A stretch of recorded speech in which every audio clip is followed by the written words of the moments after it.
Yeah.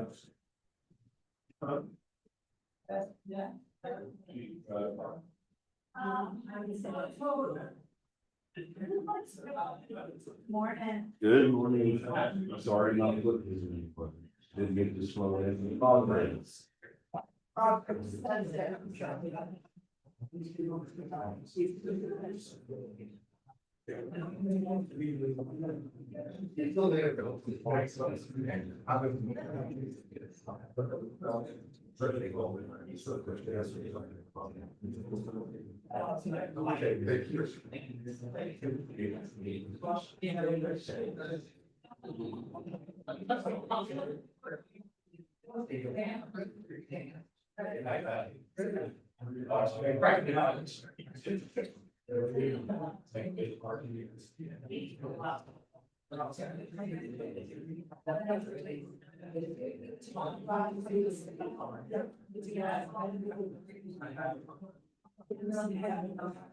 Kelly, Camille.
All right, it's 9 o'clock. Let's call the Plateau County Commissioners order this Tuesday, March the 24th, 2026, and ask Ms. Waller to call the roll. Judge Bright, Here. Commissioner Weir, Commissioner Eager. Here. Commissioner Eastman. Here. Commissioner Red. Here. Please join us in the please.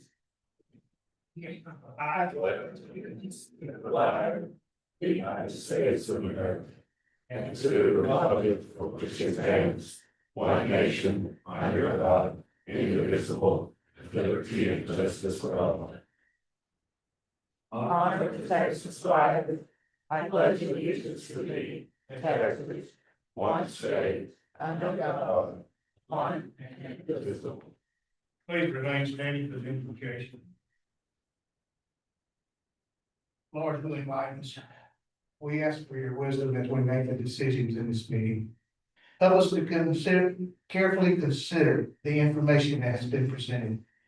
May those sharing information give us pertinent points so that we can clearly understand. Help us to be innovative as we work to get through the solutions. Help us to wisely evaluate our options, consider the pros and cons. Help us to unify in making the best possible decisions to effectively carry them out. Lord, we are thankful for all you do for us. We have special requests that you watch over our nation, our state, and our county. We ask a special prayer for the Main family and the passing of Bo. We ask for adequate rain to fill our ponds, make our streams flow, and nourish our thirsty land. In Jesus' name we pray. Amen.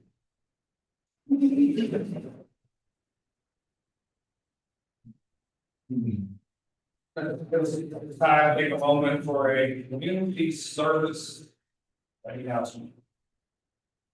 So I have posted and I've handed out here, but I posted on my emergency management webpage or Facebook page.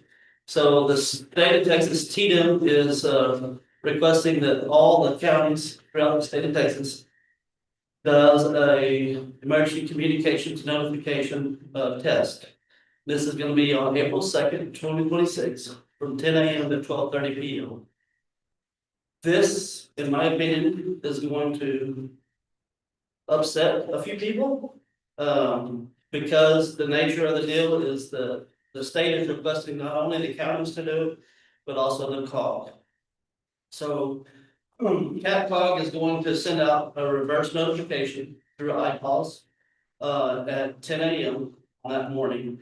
And then Blanket County is scheduled to send out another one around 10:15 or so.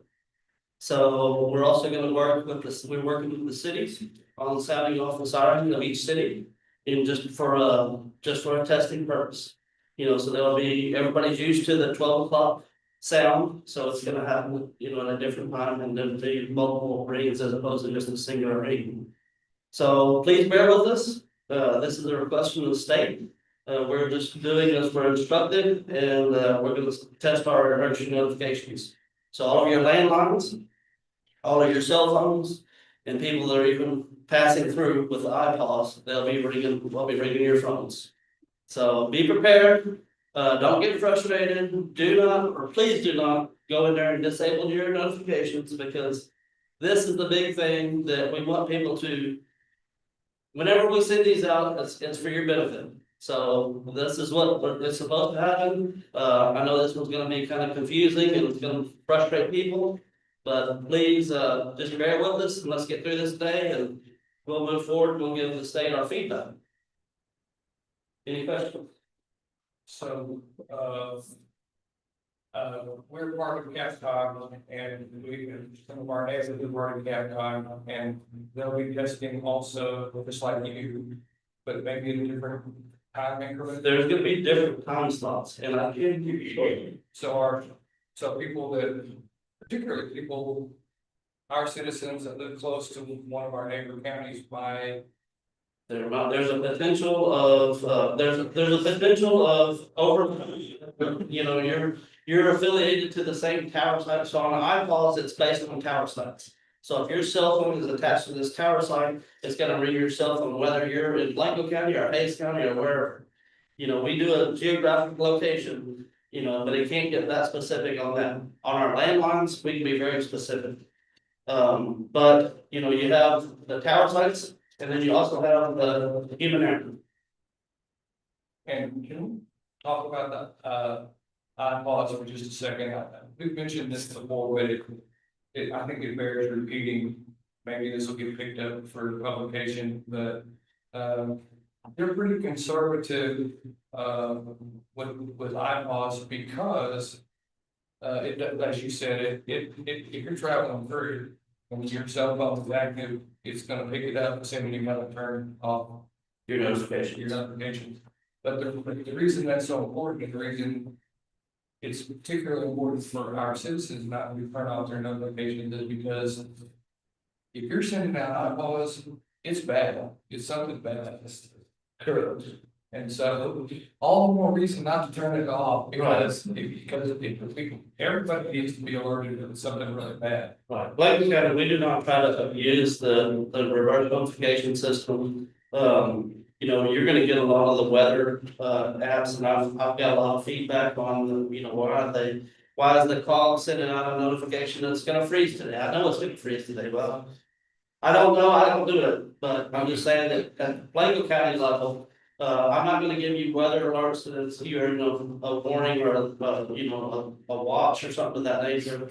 I'm only gonna I will give you warnings. If it's a warning, that means that it's happening. So, but we try to limit the things that we send out across any of our notification platforms. So we know to go to lunch at noon because of the noon, this is back here.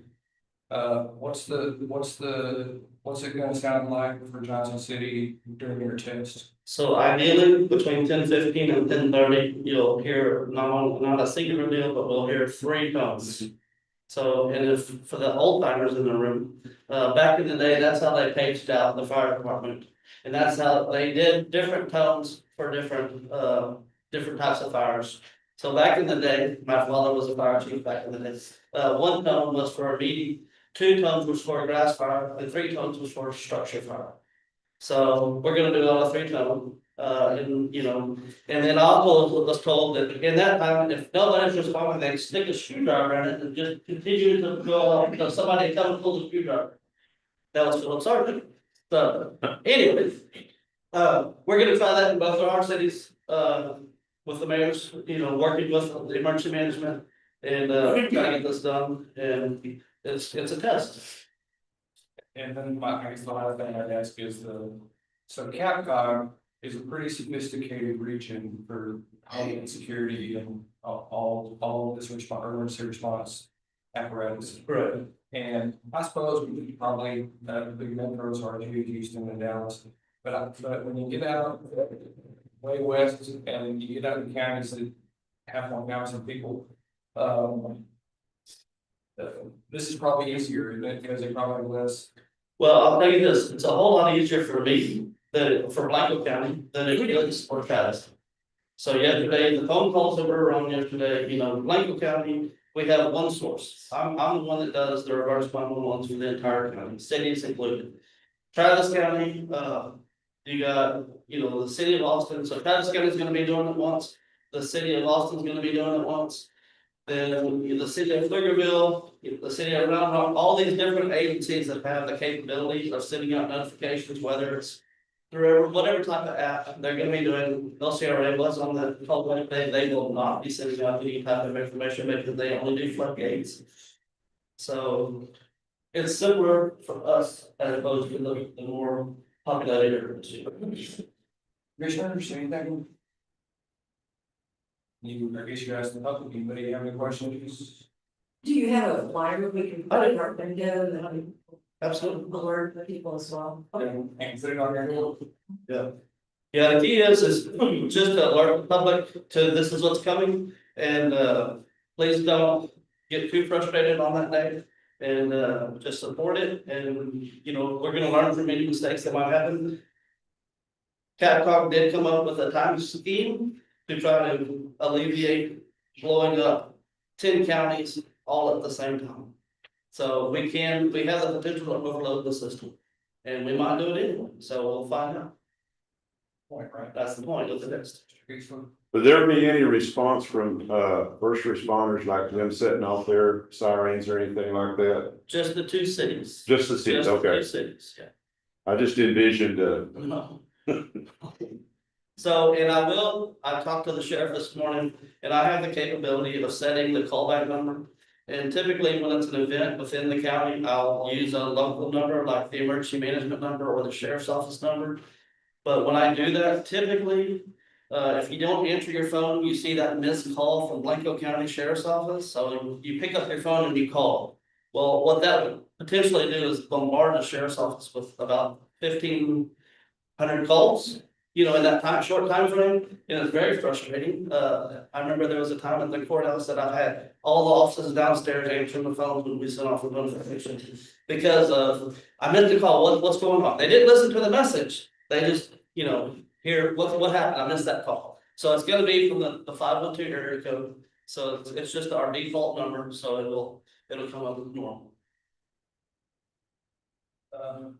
I just want to comment on this question, one small thing, and that is, relating to the Kerrville incident and all the sirens and all the rivers and, in a true emergency, if it were a flood, let's say this river, we might hear, then, it's very likely that first responders will be running sirens as they went through the community, the subdivisions that are on the river, trying to wake people up, similar to what they did in Wimberley with some success back in 2015. I would think it'd be a really bad idea to use that. All the sirens going crazy if it is a Kerrville type situation, then rather as a practice, you don't want to cry wolf to me. During an evacuation of that sort, you know, one of the ideas is you would send 2 units. You'd send the first unit going through with the sirens going, and then you'd follow that unit with another unit with the PA and people giving the verbal commands of what they need to be doing. So there's techniques to do it. Thank you. Would you try tracking tornadoes too? If there was one on the ground, would it alert the people in that close vicinity where it's being reported? So in a tornado event, if, as y'all well know, the attendant, our National Weather Service, the National Weather Service will be pushing those notifications out. Their modeling will determine the locations best to, and I don't want to duplicate or bombard people with trying to get into different information unless, you know, the judge was to order an evacuation, then that would be something separate than what the National Weather Service has pushed out. And Mr. Ware, I suppose every situation is different and, but in a tornado situation, you don't really have a lot of time to do that. You know, There's a lot of cleanup. yeah, really, you're looking more at the warnings, you're heeding the warnings from the National Weather Service. You know, as opposed to. So they would be sending the warning, not this, if they see. The National Weather Service has the same capabilities that we do. So they have the same capability, they would be doing it as opposed to me. Through our cell phones. Right. come across as a severe weather warning. All right. Let's move to item 1 on the agenda, consideration of March 2022. I'm going to dispense with the reading of minutes and accepting as presumed. Is there a second? Further discussion? All in favor, say aye. Opposed, motion carries. Item 2 is not line item, first item 3, bills. Make a motion to approve the outstanding bills in the amount of $326,374.44. And ratify the outstanding bills in the amount of $10,841.11. Is there a second? Second. Mr. Riley, discussion. All in favor, say aye. And opposed. Motion carries. Item 4. Okay. You all is here for the childhood prevention meeting. Come on. And it's funny, it's a big crowd this morning, and it's a very pleasant looking crowd for a couple of items on the agenda that are kind of real that I have to think about. Yeah, but it's important that we're having this conversation, so we appreciate you putting us on the docket. So, yeah, introduce yourself and. Sure. Yes. Of course, my name is Erica Melton. I am the Education and Outreach Coordinator at Country Children's Advocacy Center, and I have my amazing staff. Please stand up and introduce you guys. So Karen Melton is our family advocate. We have Lori McKim. She is our administrative coordinator. She keeps the lights on, make sure our building is running smoothly. We've got Jessica Cunningham, family advocate, Erica Burnaby, family advocate, Jaime Lopez, he's a counselor.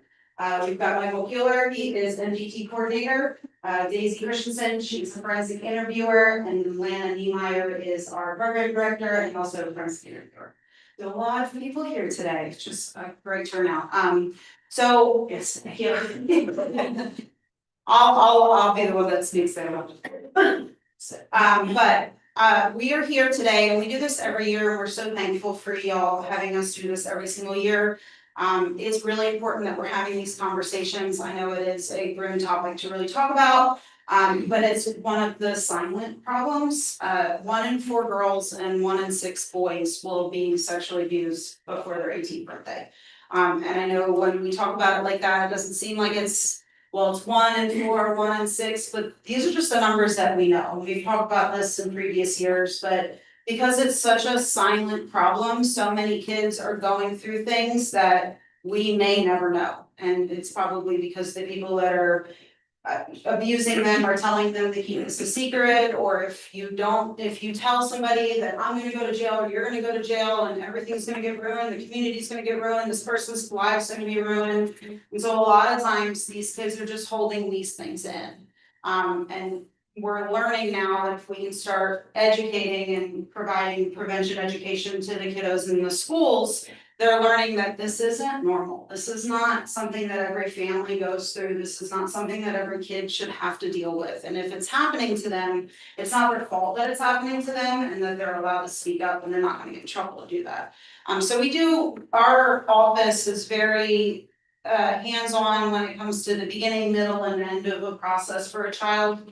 Again, I'm the one that goes to the schools. I teach the elementary, pre-K all the way to high school. We do abuse prevention, we do human trafficking prevention, internet safety, anything that we can talk about when it comes to, the dangers of the world that kids are dealing with. I go into schools and I educate them. And then if a child has been abused and they outcry to an adult, it's reported to CPS or law enforcement or both. And then the hope is that they can come to our services where we do a forensic interview. And that gives them the opportunity to have their story told on recording, so they don't have to tell their story a million different times to a million different people. And by the time they get to us, they've already told it 8 times, so I don't wanna tell anybody anymore. You just go ask the people, all the grown-ups that I've already talked to, go talk to them. And this gives them the opportunity to tell their story once, have it on record, and be able to get the justice that they deserve through the court system. So we're so thankful to have the coordination with you guys and the county of Blanco, and being able to put out our signs and our pinwheels. And the part of prevention is awareness. We have to talk about this. Because the bad guys will go into the communities that pretend that it doesn't happen, or we just turn our cheek to it and say, well, it doesn't happen here. It does, unfortunately, it happens everywhere we go, and we're seeing it all the time, so. The more we can talk about it, the more we can spread the awareness, hopefully the more kids will speak up, and the more victims that feel that they are supported, then the more of those abusers that hide in the shadows aren't in the shadows anymore. When the court has passed this proclamation in the past, does that help you get into does the school district pay attention? Does the court does, or does it matter? I think it does have an impact. It is a Senate bill, it's a mandate for schools to provide child abuse prevention education, domestic violence prevention, human trafficking prevention.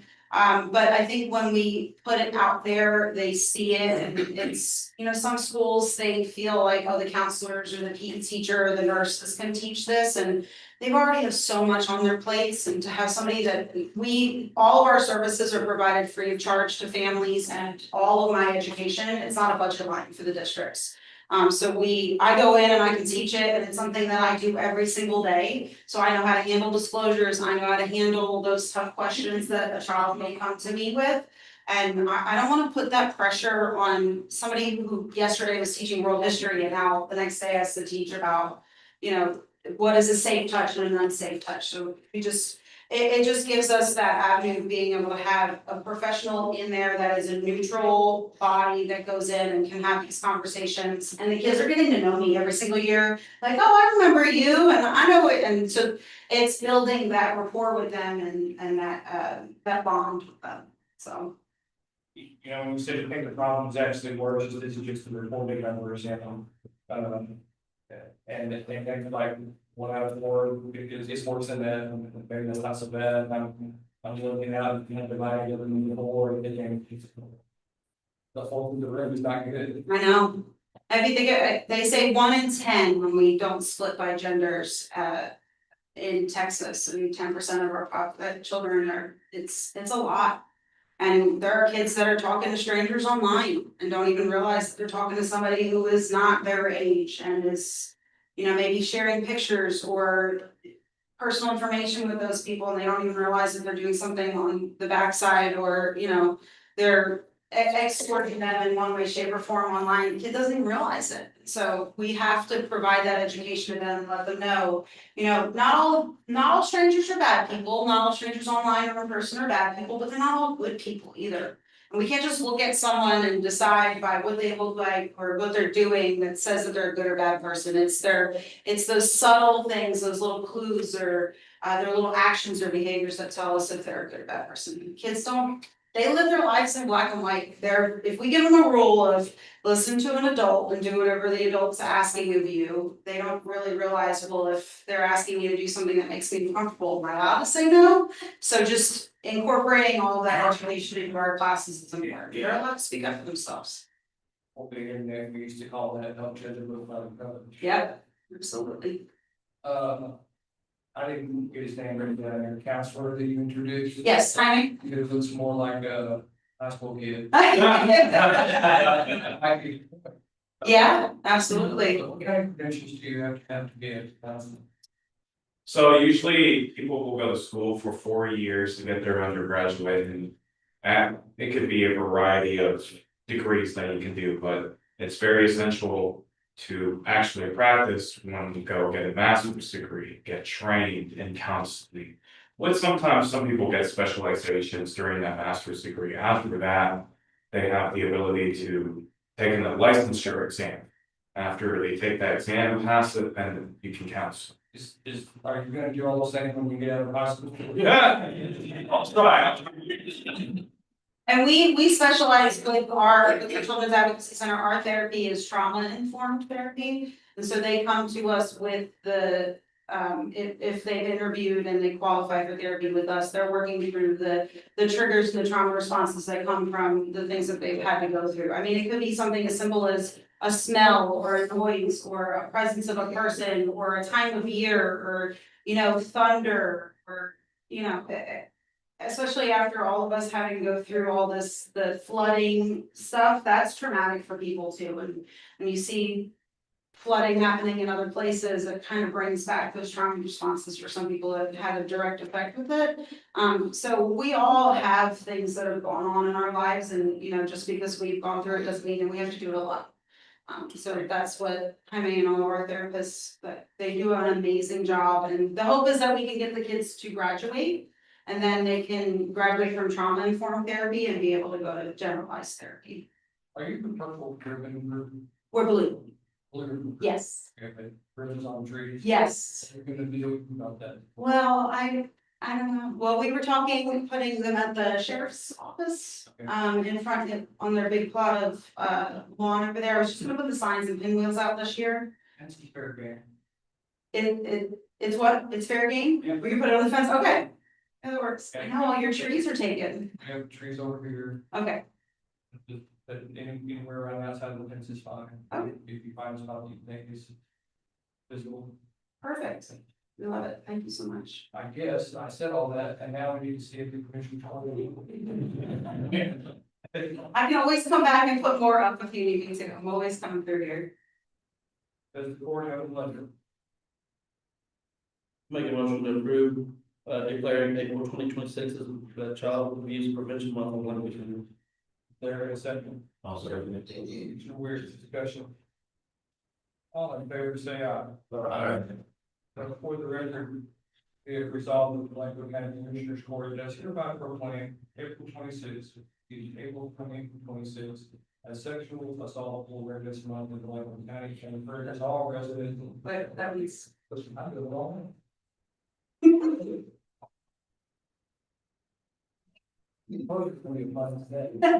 Child abuse prevention in Blanco County.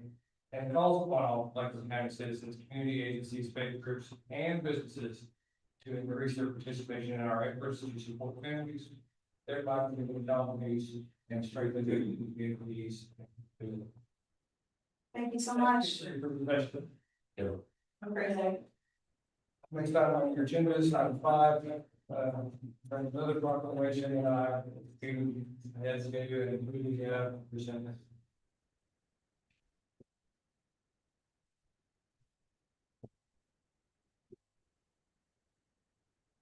Good morning. Good morning. My name is Catherine Holcher, and I'm the Executive Director of the Family Crisis Center. So April is also Sexual Assault Awareness and Prevention Month. And my lovely team and I are here to, talk a little bit about our services and what we provide.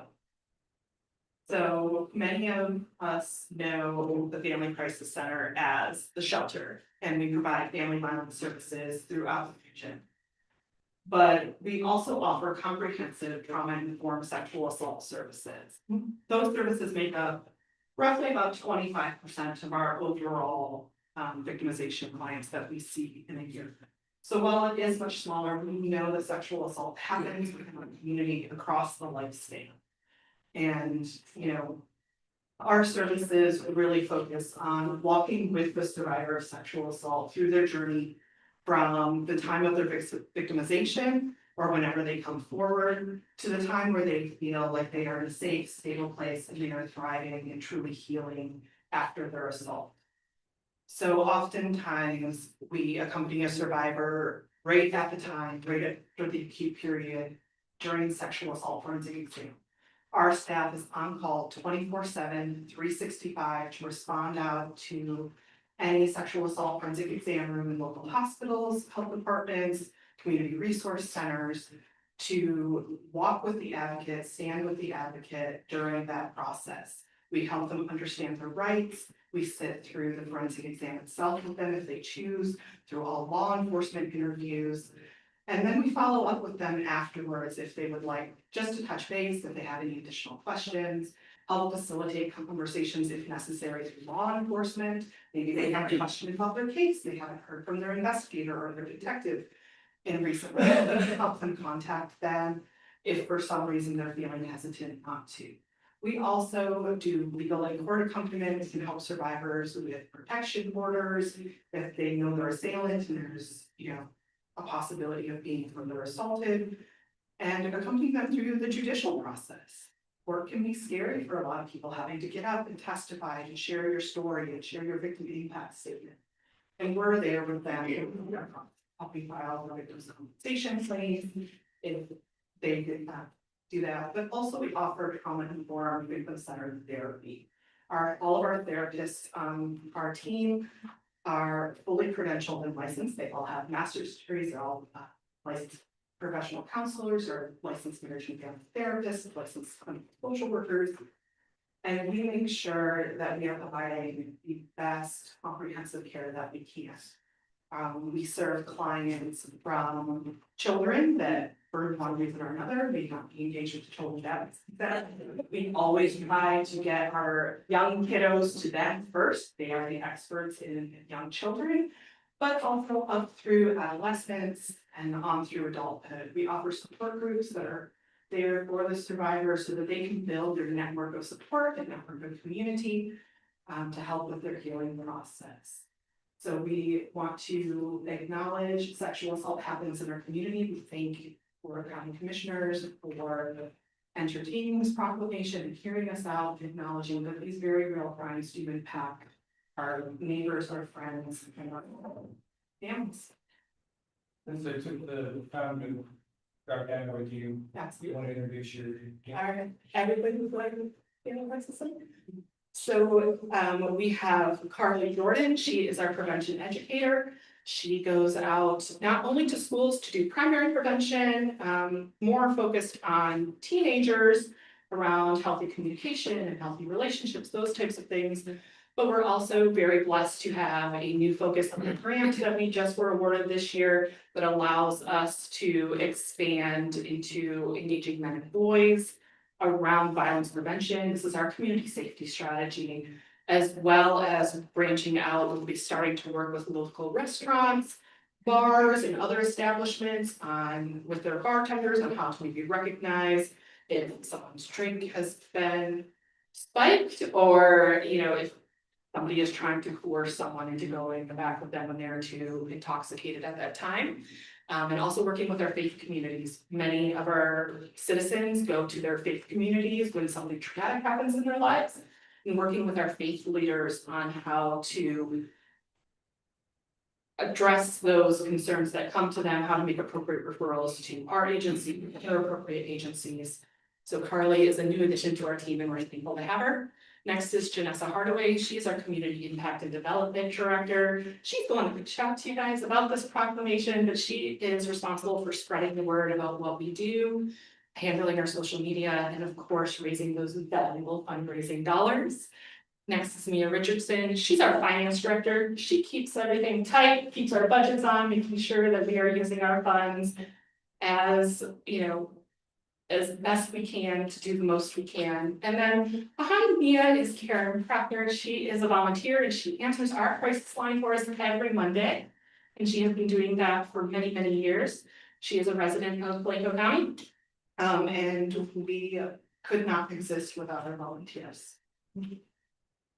I was planning on asking you, because in the old days, it used to be bad with balloons, bad with shelter. And it's small. It's But a lot of times.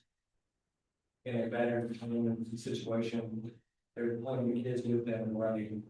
And that's what my question was gonna be, you coordinate with Erica, but you mentioned that you do. Yeah, as if we come across somebody who maybe hasn't already been engaged with the Children's Advocacy Center, we make sure to make that happen.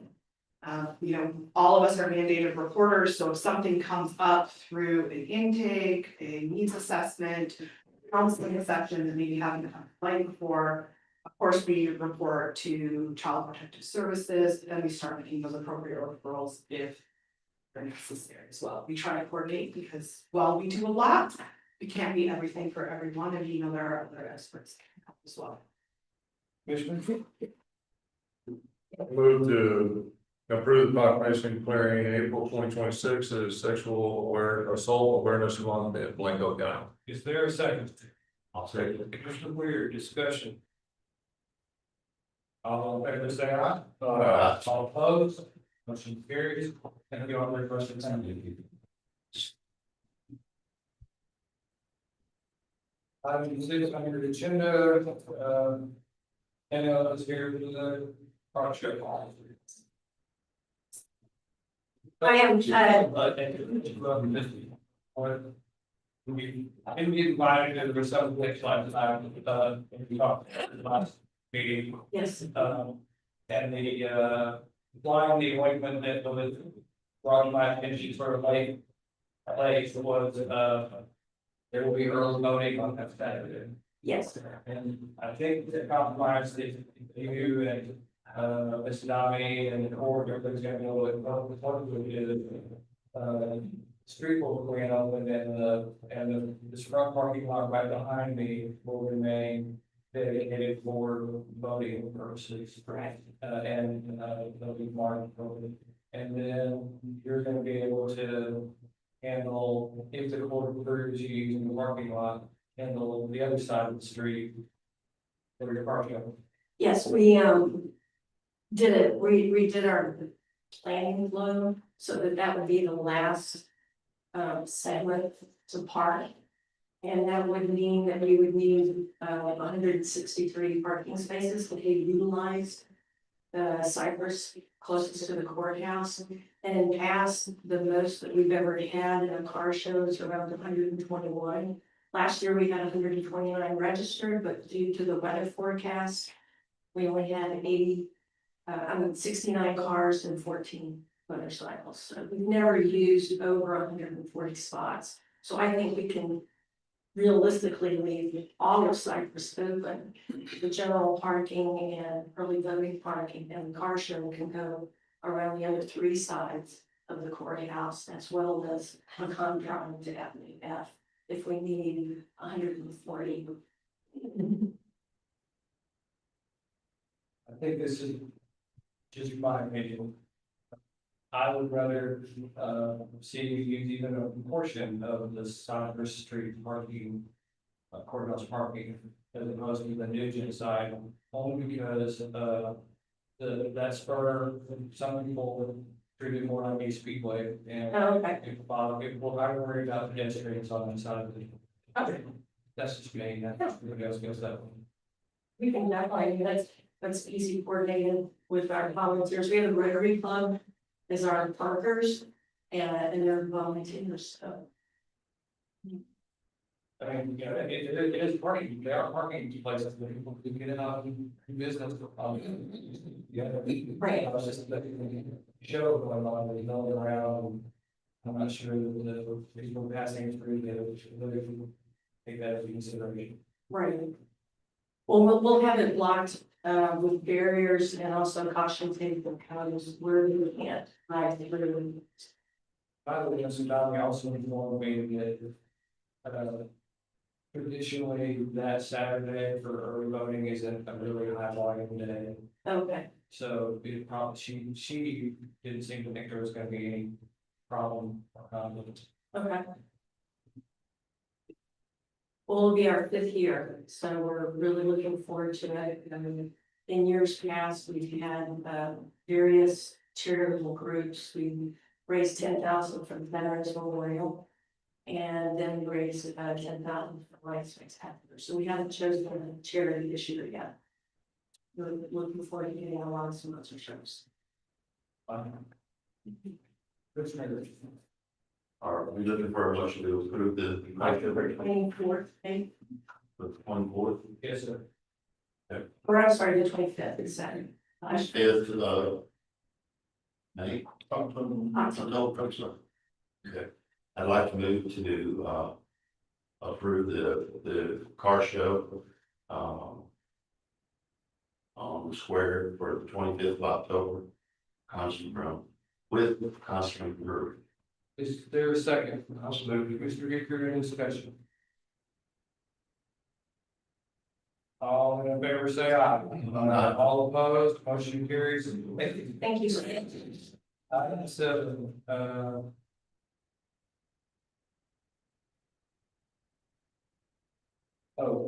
item 7, caused some commotion recently. But the reason I put it in the packets and, put it on the agenda as well, because it's being circulated around county pages around the state. And presumably, I guess, if they want to look at it. And when I read through it, I thought it was kind of interesting, it is what's in your package is a resolution from Wise County. Concerning establishment of data centers in Texas. But what I found kind of interesting was the balance that they were attempting to strike between all of the interests that are out there, all of the various stakeholders about data centers. As far as I know, they don't have a data center in one of them county yet. And I learned on Maurice Day about whether they do or don't use a lot of water, whether they do or don't use a lot of water energy, whether they do or don't improve the tax base in a county where they're established, and whether they do employ very many people in the county. All those things are very wholesome and considerations to take into account. Anyway, I just thought it was an interesting approach to, like I said, balance the idea of economic development with gosh, what do you call it, life factors of life or quality of life in a county. Making sure that we don't degrade the quality of life in a county over the years. If anyone has any thoughts, or if you want to move forward, we can prepare a resolution for Wyoming County to consider. I believe that the Association of County, I have this with the Association of Counties listserv, so I'm gonna guess that they probably are supportive of this kind of thing. But that's where I'll leave it. It's up to y'all. And if you want to think about it, then we can talk about it another time. However, I guess I will say this, whether it's data centers or battery storage units, we probably also thinking about having something in place and not being caught by surprise. Judge, we just went through a conference in College Station here not too long ago, and I think some of the other commissioners were present. And a big part of that conference, a big part of one day, they were discussing data centers and battery storage places. And with the number of people that were in that room, a number of different counties, a majority of them had battery storage and data centers already. And they were coming in, if I believe, with state permits, where the counties weren't that involved until they were actually almost here. So I would support a resolution to at least get it out there in front of that in case that's something like that happens. Have you had a chance to look at this one? The Wise County. Yes, I have. Is it something you would want to see, conform even for Wyco County? Yes, I would. I would like to at least get it out there sooner than later, you know, and yes, the word, the way it's written. Then I'll see if that happens and just put on a future agenda for you all to consider. Officer. That, So with that being said, you know, this in here mentions ERCOT, which is our grid. I would think that, you know, reaching out to our local utility provider will be another thing that we should talk about. right, yeah, I actually already had an idea of one of them, and there's still one there. So more to come on that one later, and we can move you item A. Excuse me, Judge. We need to revisit number 6, Saturday, October 24th. And it's not the 25th for the car show. Y'all voted on the wrong date. Mr. Weir, and redo your motion for city. Yes, I move to approve the car show with Con Street Brewery on the square for October 24th, which is the Saturday, right? Yes. Okay. Is there a second? Or Commissioner Eager, are you still second? I'm still sorry. Further discussion? All in favor, say aye. Any opposed? Motion carries. Item, uh, 8. Ready?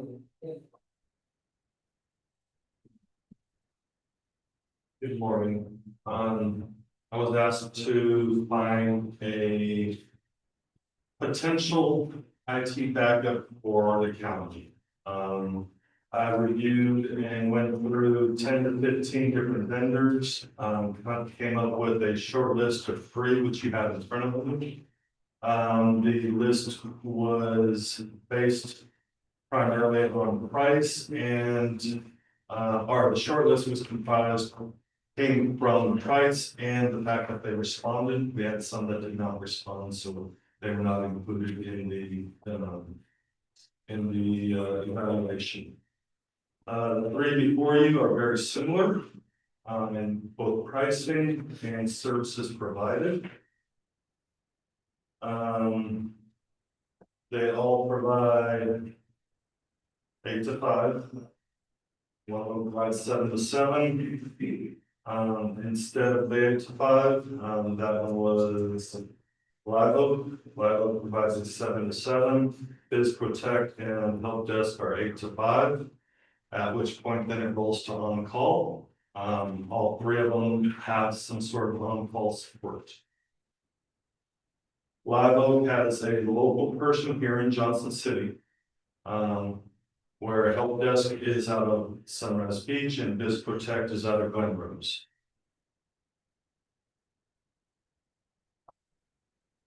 Yeah, just so. The simple question of the day is, when you use the word backup, and we're not talking about backup in the sense of the servers down the hall, where we have more switches. And they get a server and then go, they can go out. Right. We're talking about we're talking about you taking a elimination or being sick or whatever happens to you. That's correct. Having somebody to step in, you know, service our customer. That's correct. And emergencies don't ever seem to happen 85. Yeah. But what you're telling us that even though at least 3 has an on-call function, meaning what? Well, for example, let's go through Help Desk. Their response is initially the phone call, attempting a remote access, and if that doesn't work, they roll a truck. If the commissioners were to choose one of these 3, any one of these 3, whatever it is worded, any one of the 3 still has to go through the county attorney. That none of them have a vetted deal. That's correct. Those you want to add? I have concerns about the distance with Biz Protect. I've told the offices and for their acceptable amount of downtime, ranges again from anywhere from 15 minutes up to 4 hours of acceptable amount of downtime before they have to have a resolution in place or they have to close their offices. The offices included sheriff's office, and sheriff's office was included in this as well. I should also mention, none of the vendors I spoke with, not a single one of them is certified CJIS compliant for their remote access software. None of them. How's that gonna work? The proposal I would venture to make is we front the bill for Barrel Trust, Vanguard, allow them to use the software and we use the software as well. The cost of that is $2,500, more or less of that. And with our software, they are certified? They are certified. That's an annual charge. That's an annual charge. How much is that again? $2,500. I'm having trouble reading the notes. Biz Protect's $105 for Help Desk PC network is 125 now. And the other one, I think it was 190 or 1190 per month. It was $11.90 a month based off of a 10-hour retainer. So, 119. yeah, It makes it, Yes, sir.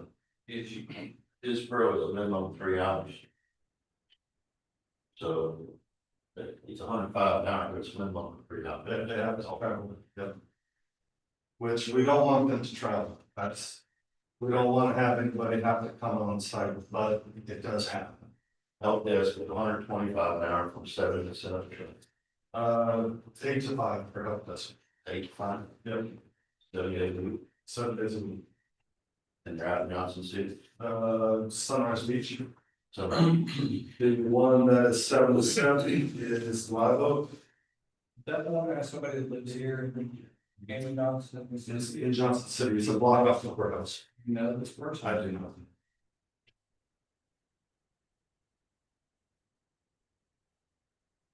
And they live here, but they work here? Or- No, they live here. They're based out of Boston. So if he's remote access support, then he does work out of his house. I didn't get into the details of that. I can find out. So as far as being proactive as opposed to being retroactive, which one of these companies, which ones of these companies are proactive? I would say Live Oak and Biz Protect. I would say Help Desk is more reactive. Break fix is what it's called in the industry. Something breaks, they fix it. So taking those two, Biz Protect and Live Oak, Biz Protect, both of them are monthly charge, correct? Correct. And they're both over $1,000 a month, but you budgeted for, I don't know whether you could, but the Live Oak has someone here in their company is based out of Austin. That's correct. And it's showing a leadership team of approximately 6 people that are technicians. No, Or how many technicians do they have? I didn't get that answer. I can find out. I've been But more than. more than 1 or 2, yes. You were discussing reactive and proactive. What do you think that means? And reactive, I kind of get, something bad happens, or somebody committed. What's proactive? Proactive is where we are right now, for the most part, in terms of cybersecurity and advancements in technology, like with our MS365 project. Those are gonna be our proactive steps. Company that can help us best with that is one of those 3. They all have experience in at the MS365 world, and I'm using that because that's our major product moving forward, and I feel that that's what we're going to have in most support calls moving forward. Just because it's something new. It's nothing more than, oh, this is a new way to do it type of. Okay, so the court, the county pays you, I was gonna say a substantial salary, in your industry, I don't know, but for me, it's a substantial salary. And you're to lead the ISD. So isn't one of your jobs to be proactive and to identify the things that need to be improved or goals to be had? Yes, sir. So if that's part of your job and the court approves engaging with one of these, is part of your job to communicate with whoever is selecting and say, I want you to look at this, that, or the other, and see what we can do to improve it. Is that how that works? That would be, yes, that would be correct. I was under the impression that we were looking strictly as a backup more so than outside of what you and I discussed, Commissioner Leeson and I discussed with proactive versus reactive. But looked for a backup more so than call it a full service company that offers these proactive steps because they're more involved in the industry. I don't see any reason why these 3 groups are not proactive, based on my conversations with them. Just because of their clientele. the private sector is much more advanced than the public sector, as we know, in terms of how quickly they can move. All of these companies have private, all of these groups have private company, clients. Well. Correct me if I'm wrong, but for me, reactive, proactive is great, but reactive is absolutely critical for the county. It's bad enough if it's a private company and something bad happens and you go down or out, that's affects families, it affects county. But when it's the county, it affects the whole darn county, Sure, yes, and we can't afford it. right, So reactive is pretty important.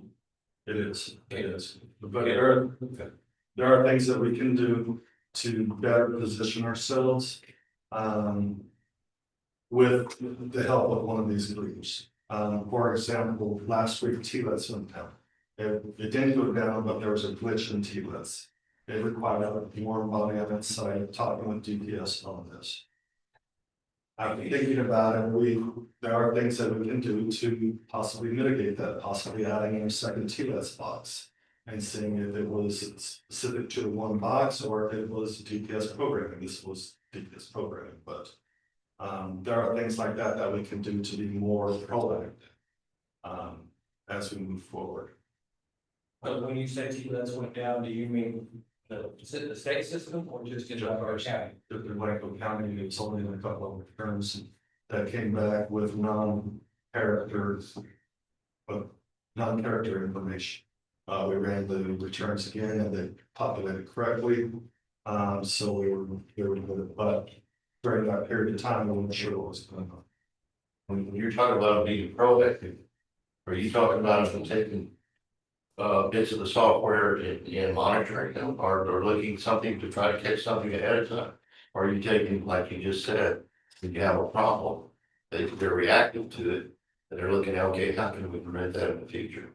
That's what you're saying that they would be doing. They can, yes. They take the problem that we have and they try to see how we won't have that happen again. Yes. So that is, yes, So in some ways, instead of us hiring another person, for you to sit around with and brainstorm on how to do it. These are the people you can brainstorm, we're the hire. yes, yes. But another part of the being a proactive is monitoring of cyber attacks. Monitoring of the emails, monitoring different types of people trying to hack our system, right? Correct. So that's my thought of being proactive. I'm gonna, it's just like making a resolution to stop a battery plant coming in. I don't have a battery plant coming. I'm trying to be proactive and get out there in front of it before it happens. Now, we have tools in place right now that do protect us with respect to cybersecurity. There are additional tools that we can go into, email spam filter, for example. But these are things that would have to come after this migration occurs with MS365. Now you're asking somebody to monitor our system, yeah, to constantly monitor it, to see if there are, till you see something like that happen and react to it. What you're asking is for somebody to constantly monitor. That's what I'm hearing. We do, You do, right? yes, I do. Okay, so we're asking them to monitor it too. Not really, we were looking more for just a backup solution for this. Right. They do have those services. Are they aware at this also that they're gonna be monitoring the system? No, Okay. this is strictly for, Okay. backup. Reactive. Oh, I've seen somewhere in this live, which we just got this morning. I say that let me take a step back because BizProtect does list out, monitoring on theirs for additional fees, monthly fees. Or additional. Yeah. Not this. That's correct. I know Help Desk does not have a monitoring system like that, and I believe, Live Oak does. But so live, I mean, in this brochure, it says proactive threat defense, best in class tools and intelligence to prevent ransomware, phishing and data loss. Correct. So they do that. Yes, It's included in that fee. yes, So it's $1,090. So it is included. yes. So it's a better bet, be proactive. Oh, I agree. That's what we're paying to do. So if that's the case, then I would say it narrows it down to Biz Protect or Live Oak. So if we were to go with this, and you say that we're already protected right now, so if I ask you if the last time my computer got trying to get hacked into, you can tell me. No? I'm sure, because I thought you would say yes, because I see these reports every month or so. Yes, I mean, to an extent we can, but to tell you that exact, There's a potential that, I don't know what you pay for that. But there's a potential that this company does what you're already doing, yes, and it might save us some money in a different way. You might be able to consolidate those into one and save the county some money that is correct, yes. with the firm helping us. Yes, that's correct. Like, for example, Biz Protect, they're listed out. They did not list out, they use a different product for their antivirus. Which we've already purchased for the 12 months, but come the following year, we could definitely look into that and say, okay, this will save us some bucks. And you have to overlay over all of that. What I'll label as Chief Wood Rings project. The GCC component that's not just applied to the LEC, it's applied to right. And that in and of itself is that it's proactive.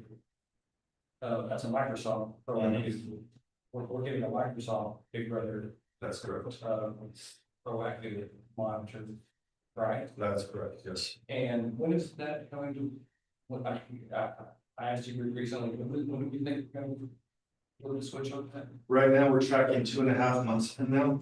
We are having some issues with the Microsoft licensing portion. It's nothing for us to do. It's Now. yeah. Okay. But that is, we're still tracking the 2.5 months from now. So that puts us around May. And once we hit GCC, we're.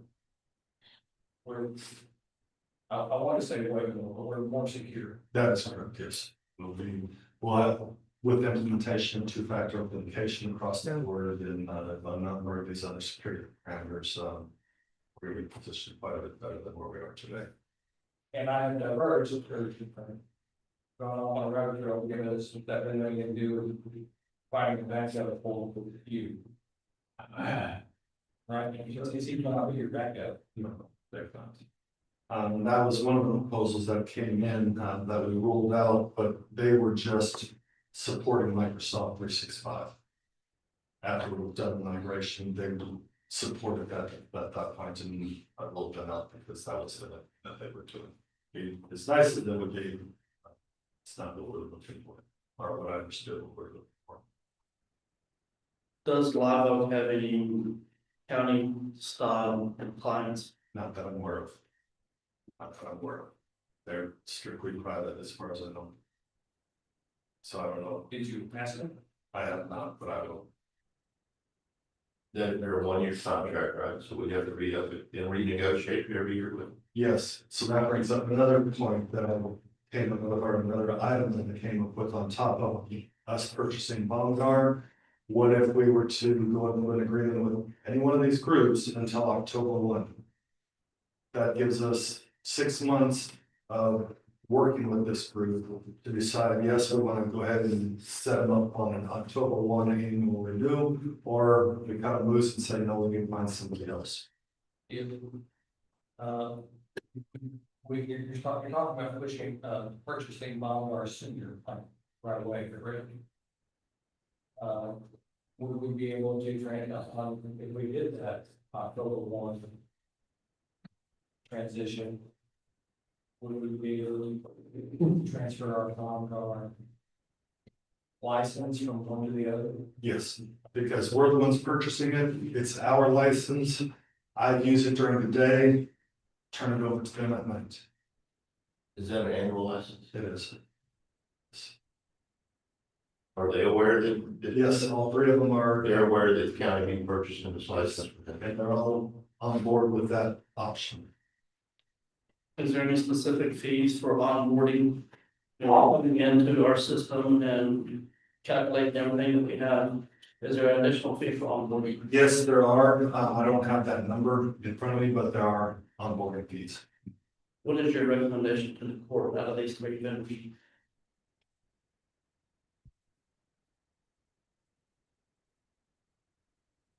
I'm gonna go with Live Oak because they have a local person. Even though they don't have the county experience, that local person and that 2 hour minimum time or maximum time window at the OEC is hard to it's hard to reach for individual vendors. That's what I would go with. And essentially, even if you just try to be there hour to hour to hour, there in the middle.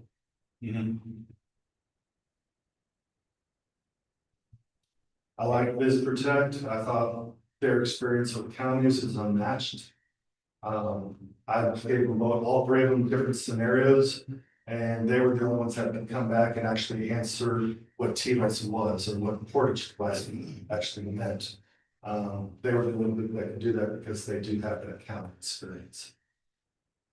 So I wanted to throw that out there because that does weigh or have some weight to this decision. Even with that weight, you still say Live Oak is your top choice. If we didn't have the support with our backend systems, like for the Portage devices and NetData, if we didn't have the NetData support, I would go 100% Biz Protect.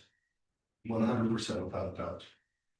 Because they have that experience, but because we have the support we have with our backend systems, I don't feel that qualifies them or elevates them, just because of that reason. You said net data. We're going to Tyler too. Right. In some departments, not all departments, Okay. right? I mean, you still got JPs and stuff that are on that, right? Yeah, they're not moving to Tyler Tech. We come across this board, didn't So we're gonna have two systems running, right? I mean, I would love for them all to be on one system. But as of right now, to my knowledge, what's that wrong? Not a problem. The JVs. I stand on Icon and No, I'm not saying what they are doing. All I can say is their reluctance. Sure. Understood. So that'll bring up another vendor. I don't know what the support level is going to be with Tyler Tech. It may be something similar to what we have with NetData, where all issues, we just report them to Tyler Tech and then they resolve them. Unless they're internal problems, and then we handle them internally. But I will say this. Whatever reluctance there might be in those offices. That should no longer, thank God it is no longer hold back Mr. Willow or Ms. Wallow from going with a way better deal, and a way better system. So that's about what I have. The ones we ruled out is primarily based on price. We just couldn't afford them. They offer quite a bit more services, but when we're talking, the most expensive one that came in was just under 12,000 a month. A month. Locality is pretty important though, isn't it? I don't think so. Just based on the few systems we have that are closed systems or we have to have a warm body there. Now take that into consideration because there are times that if we could have an on-site person in Louis County, for example, we can ask Connie to go and reboot something, but it's not a Connie's job. It's not a Connie's job. So that's where that warm body really would come into play. Yep. I make a motion to proceed with the selection of Live Oak IT partners and work on a contract, starting ASAP and ending October 1 for renewal in October. For the backup service for the IT administrator. And you county approval. Yes. Yes. Yes. Is there a second? I'll second it. Mr. Weir, second discussion. All in favor, say aye. Opposed? Motion carries. Thank you, sir. Moving forward. Item 9. This is, it's weird wording, for the non-entering terminal entity agreement. Basically, the sheriff can explain, basically, and allows, the juvenile probation people to be in the system. So I'm going to authorize the county sheriff to accept and sign the non-entering 24-hour criminal agency agreement between 33rd and 424th Judicial Districts, Gillespie County Juvenile Probation Department. Is there a second? I'll second. Any further discussion? All in favor, say aye. Opposed? Motion carries. Item 10, the 15th Axon Amendment. Move to authorize the county judge to accept and sign the Axon 15th Amendment to Master Services Agreement and Purchasing Agreement pending county attorney approval. Is there a second? Second. Is there any further discussion? All in favor, say aye. Opposed? Motion carries. And then the next item is the 16th Axon Amendment. I'll move to authorize the county judge to accept and sign the Axon 16th Amendment, the Master Services Agreement and Purchasing Agreement pending county attorney approval. Is there a second? I'll second. Clear discussion. All in favor, say aye. Opposed? Motion carries. I have item 13 on the agenda, but it's not really ready. I think the consensus is, we won't talk about it mid-year, we'll just make it part of the budget discussion that will happen this summer. Well, Did I say 13? yeah. My apologies. Oh, the battery changes, so on 12, I believe that you're going to say, nah, it's too late, let's just wait. But I needed to mention to you that in March of even number of years, it's when Commissioner Court can make the changes. It's odd number of years that Commissioner Court can begin to study and hire somebody to help them make a change for the precinct boundary lines, and so the problems that started in 2025, and we were interested in doing that, and I know that at least one of you, most of you have issues with the boundary lines. I know I do. And it's not anybody's fault. I guess it's not anybody's fault. It's the way census tracts are built for Whitehall County. They don't help us very much. Then again, County, I think we get along after the fact and could be made life simpler. Point being that if you all are interested in trying to address the boundary lines, we would start the process soon. We hire somebody to start going through the process in 2025. That would be not adopted until 2027. Yes, that would not be adopted until March of 2028, which I think you're going to say is in 2030. We will have the decennial and the census, and you're going to do the whole process all over again. So probably it's too late, but I want to bring it to your attention that and probably should have done it in 2025 or even 23 if we were interested in doing it, but I've never seen it done before back in the mid decennial. So so I put this on here just so you have the option of saying yes, start moving in the process if we want to adjust the boundaries, even if it won't be till 2028, or no, let's just write this out and wait until 2030 and try to find a better way. I'm in the census, so then wait till this actual census in 2030, do it again. I think all four of them probably have that line. Suits me fine. I will say, we were sitting where in 2030, If I'll just say it this way, in 2020, if I was to do it over again. I don't think I would be as persuaded that, that the precincts have to be quite so equal.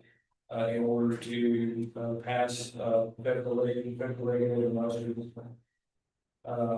And because of that, we did some strange things with different areas and roads and neighborhoods, and split neighborhoods up and did things that, I think it was a mistake. And I really don't think that a reasonable federal regulator looking at it, if we've done it another way, the fact that we were 100 or 200 over here, 100 or 200 short there in Blanco County. For legitimate reasons that had nothing to do with race or other demographics. Feel like, we should have gone that way back then, but that was an experience that I had seen before. I didn't know any better, and I don't know about y'all, maybe you do. But I guess I would say whoever's doing it next time needs to certainly question the lawyers and the experts who can make sure that like the county boundaries make sense. Common sense. Anything else on that one? All right, so item 13 passing through now, we probably to the regular process takes us down to 14. Even at permits. Commissioner. Yes. This is the first one of these I've run into. February 11th, 2025, this evening heard announcement was brought to us and we passed him. And he has not attempted to do anything in the past since that time. And it's up for to revoke the approval that we did back then. I have since talked with Mr. Porter. And he is in the process of securing some new financing. And he said within the next 4 months, he was, well, initially he would redo the bond and within the next 4 months, he could be working on those. So I myself, I would grant him an extension of 6 months. I don't know, is this a state law or is it a county rule? That it be revoked. Two,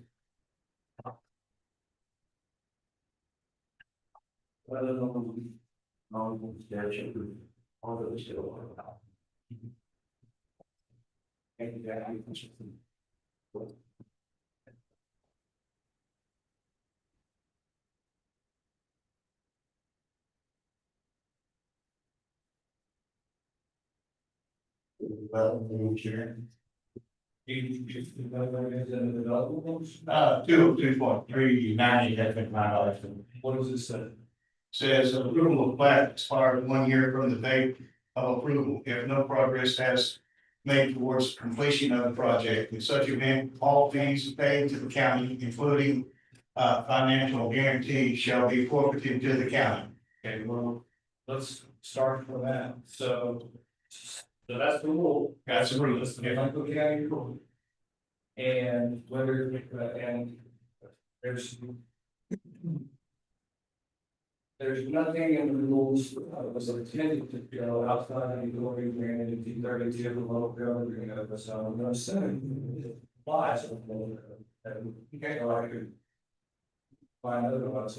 But going on that being the rules, are you saying that you are in favor of a variance from the rule? I would make a motion for a variance to deny 6 months variance.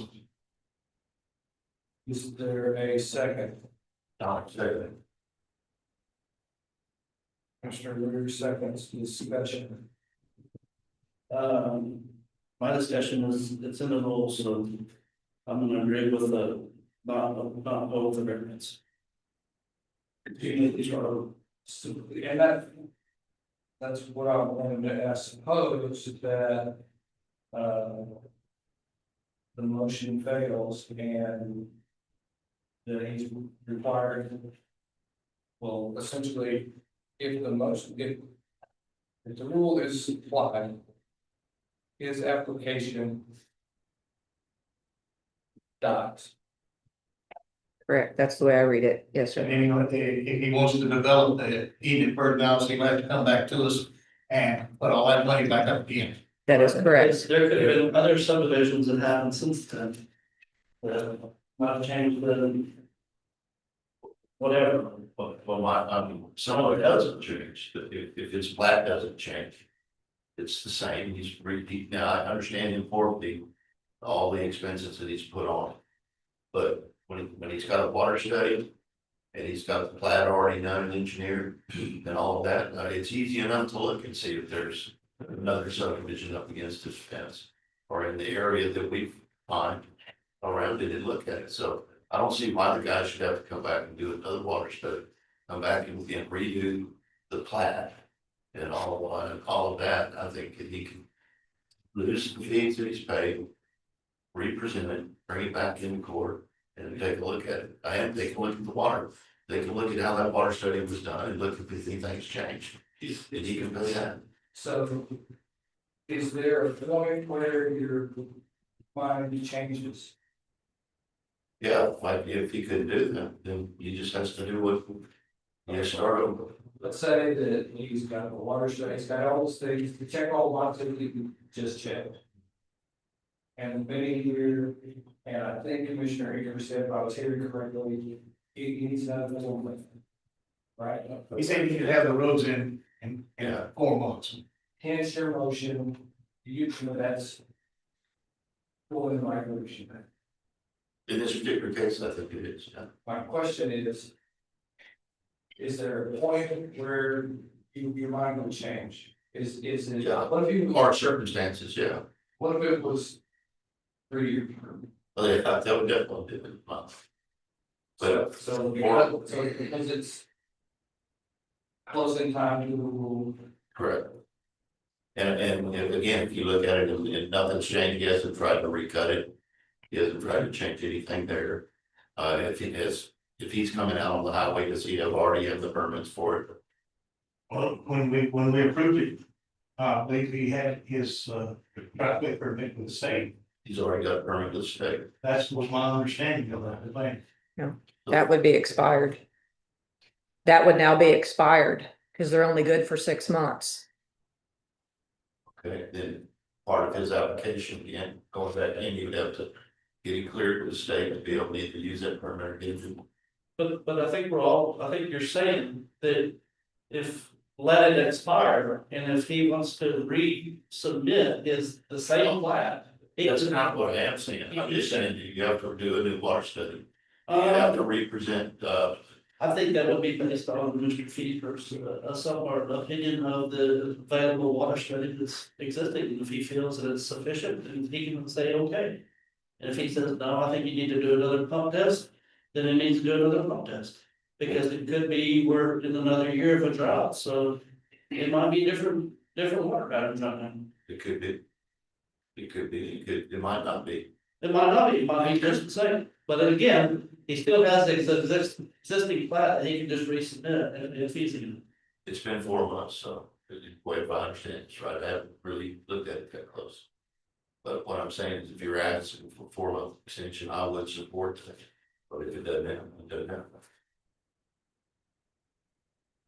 Am I right that what we're basing this conversation on right now is a verbal assurance to the responsible commissioner of public development that he's gonna get it done?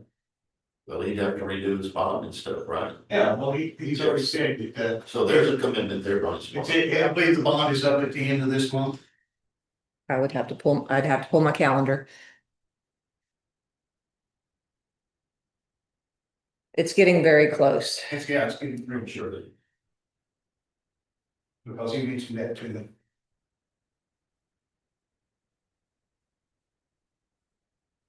Well, then take a vote on it, let it follow with the policy. And you have your motion on the table, I'm actually just kind of perusing some of the local government code. Just to see where we stand.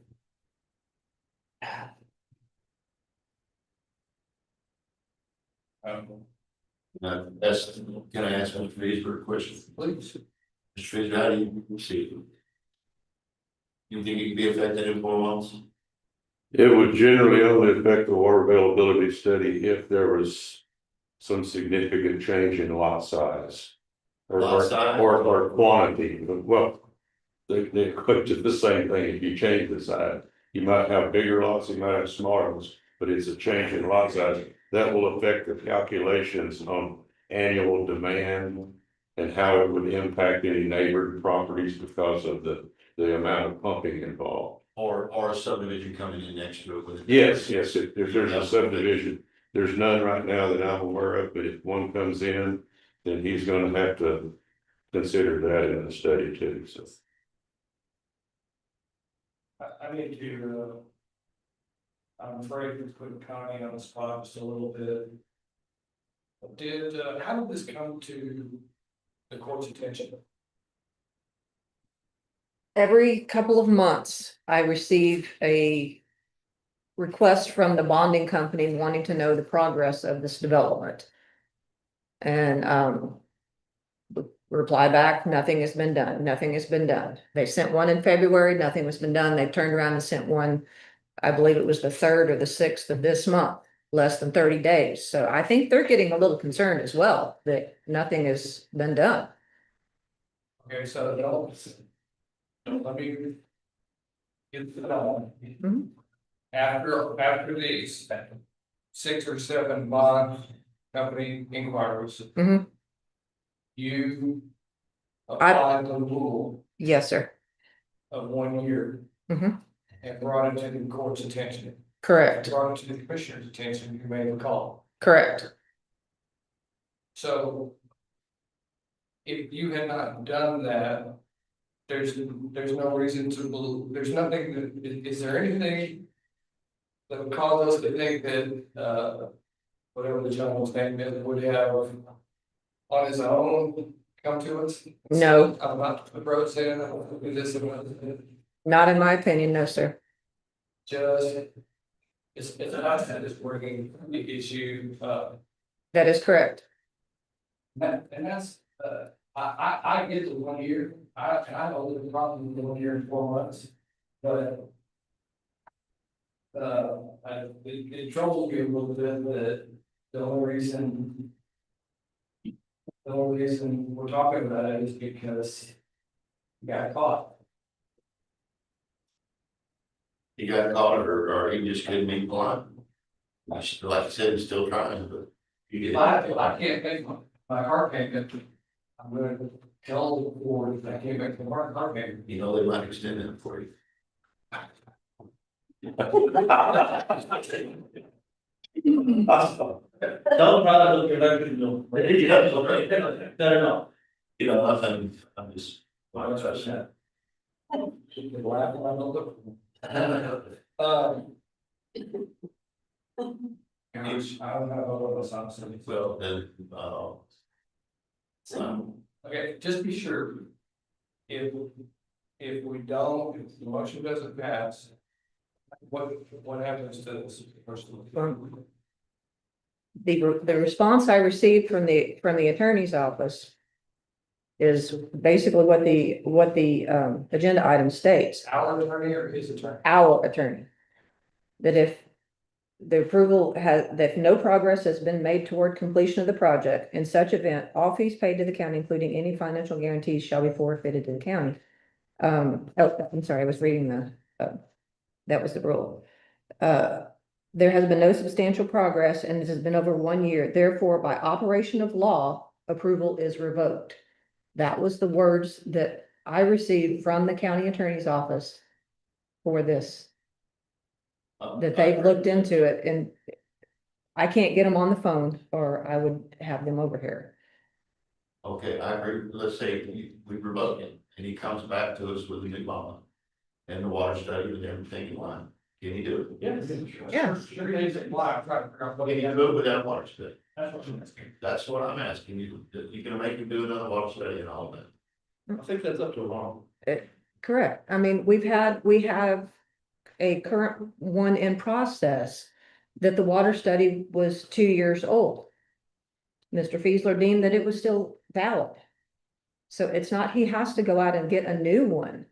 He presents the one that he currently has. We'll see if it is still valid according to Mr. Fiesler's recommendations.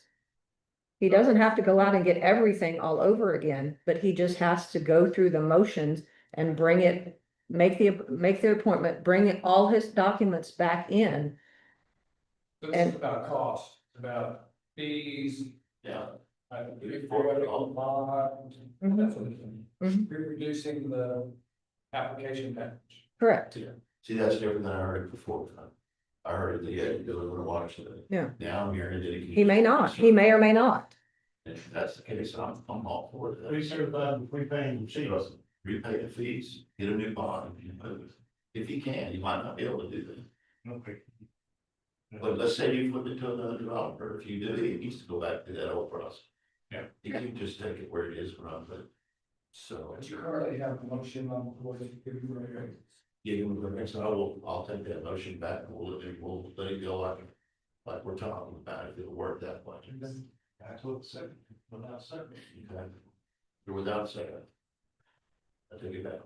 If I, for Laura's purposes, you're with your arguments, that's saying. Yep. Is that all I have to say? I was convinced you had to go through the whole thing, watch that. Yeah. You want to keep your motion and see if there's another second? Let's give it a whirl. Is there a second? Motion dies for the lack of a second. Fair enough.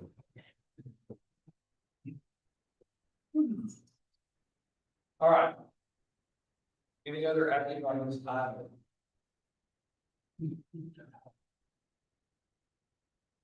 So for staff purposes, the direction is to accept the attorney's assessment that it is, that the application is failed by violation of law, and you have to resolve it. Correct. With, and I think with the commissioners' intent that if there are things that can be applied, and the first one, do the second one, that they should. Correct, of course. Item 15, paving construction of the Palm Creek.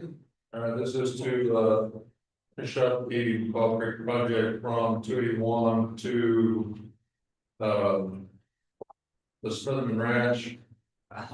And, so at this point, I move to approve to advertise for bid for paving and construction project on McCall Creek Road. Notice to be published in the Johnson City Record Courier and Blanco County News. There's a second. Mr. Ingram, just. Discussion. I want to, question in. Okay, Just go ahead. because of the previous comments up here, is that section of road technically in precinct 4? I know you're doing it, but it's a section, and it's a simple yes or no. A section of the road in precinct 4, yes. But is the whole piece your construction? No, it's not, is it? So in the public notice, if you'll just take out in precinct 4, just leave it, McCall Creek, just take out in precinct 4. Okay. And then I'm-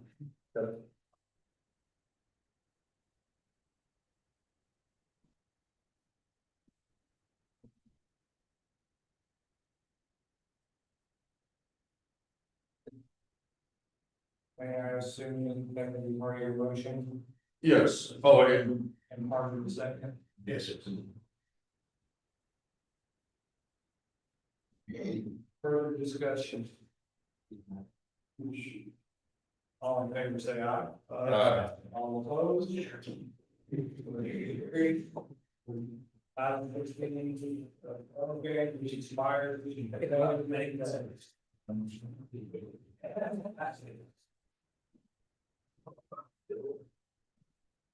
I'll make this a quick, I'm gonna recommend that the extended burn ban, so. I would like to take a 826 with the.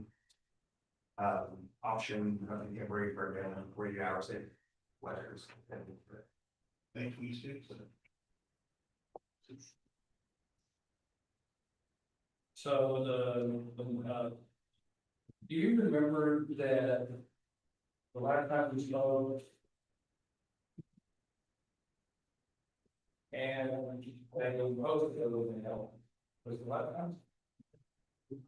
And when it rained like maybe afternoon, I think, and the next day, you access the map and the fire, keep finding index and drop like fire. Like rain 17. Which give us. Which along map. Took us out of. No, Say, Kevin's out of lunch too, I think, rain, blue, yeah. so nobody even hears their hand looking at it, goes,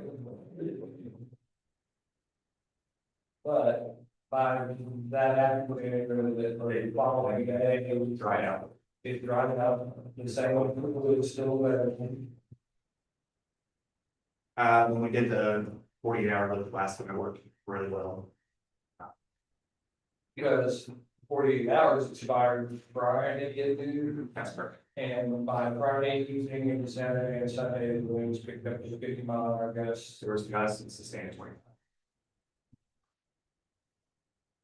So the exception is nice if it rains, but I really, I will bring this up because, I'm not as, I'm becoming less and less, reliant on those maps because they look good, but if you go outside and look around, it looks so good. And yeah, they throw an average, which is clearly defined each part of the county, this average is the best part of all of it, so. It would be really good and blame over the day, because the rain, but then the bad and kind of, So what's your recommendation? Berman, till May 26th with the option for the temporary burn ban left issues are favorable that day. There's nothing to prevent the court from, it'll be on every agenda. That's correct. The only other question would be, for the commissioners in each burn ban order that prescribed burn section gets scratched out. So, That section, it has been scratched out. And can you very succinctly, they know, but for me, differentiate between a prescribed burn and a controlled. yeah, prescribed burns are done by prescribed burn managers in the state, there's only a handful. And then during the burn ban, if you allow prescribed burning, there's only 5 state agencies that are allowed. So not everyone can go burn the field and call it a prescribed burn, it actually has to be by a prescribed burn manager for the state. One's a controlled burn. Burn by some small bills, but we're talking about big coastal bills. I think it's different. I think there's a wording is an agricultural burn. There you go. Burn first for the first time. For the benefit of the soil of the ground. In that paragraph talks about, look, the scratched out paragraph we're talking about. It's called prescribed burn, but then it's agricultural inside the language. Right. And if you go to that, What is it saying? Is it saying you can have one of these handful of people burn practically anything? Because they're licensed to do so. And you can have no, jump farm or as well. the way the alcohol burn was written, that only prescribed burn managers with those 5 state entities. Do an authorized, their burn ban.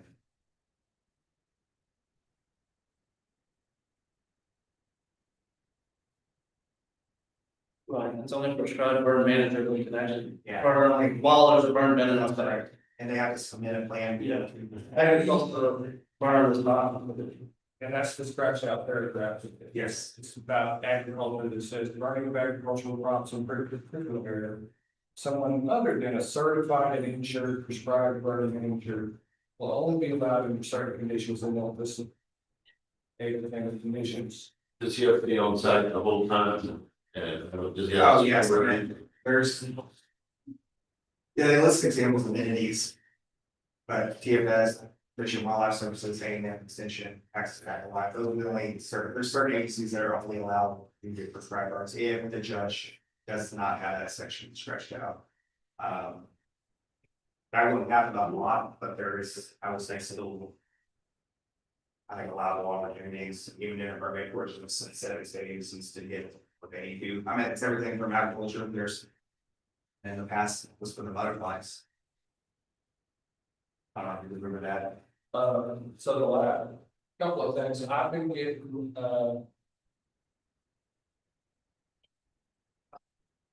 communications from people saying that it's better to burn it now. And get that fuel down as opposed to having right up here in July, when it's 105 degrees. Yes, but it's just so dry right now. I mean, I agree. It just. Without rain, we have a burn and left it seems, the fire department is on a Ryan Street. So the eighth item on that agriculture said an exemption to the burn ban shall be allowed for agricultural use for members belonging to the Edwards Plateau Prescribed Burn Association. What do you know about that? It's one of the associations that's 35 prescribed burn. So they are actually, So if the court approves this agricultural burn exception, it folded into it is a requirement that there be a prescribed burn management control aid. yes. They prescribe a burn manager, certified manager. That's what it said. That's the gist of it, sir, and they have to be part of one of those entities that are filed for this. Yeah.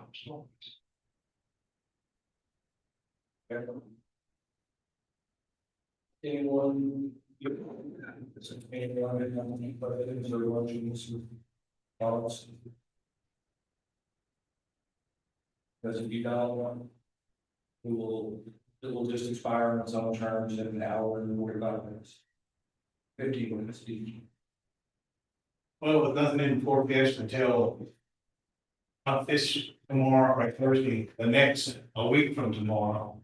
There's a 40% chance, but also 60% chance we won't get anything. I would say.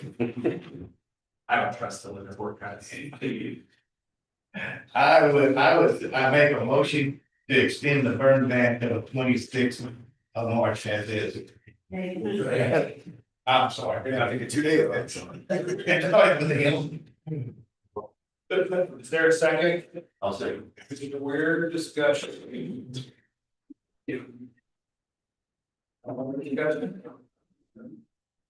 All in favor, say aye. Aye. All opposed? Motion carries. Aye, 17. Motion to adjourn. A second. I'll say. This is a weird discussion. All in favor, say aye. Aye. What is the burn ban?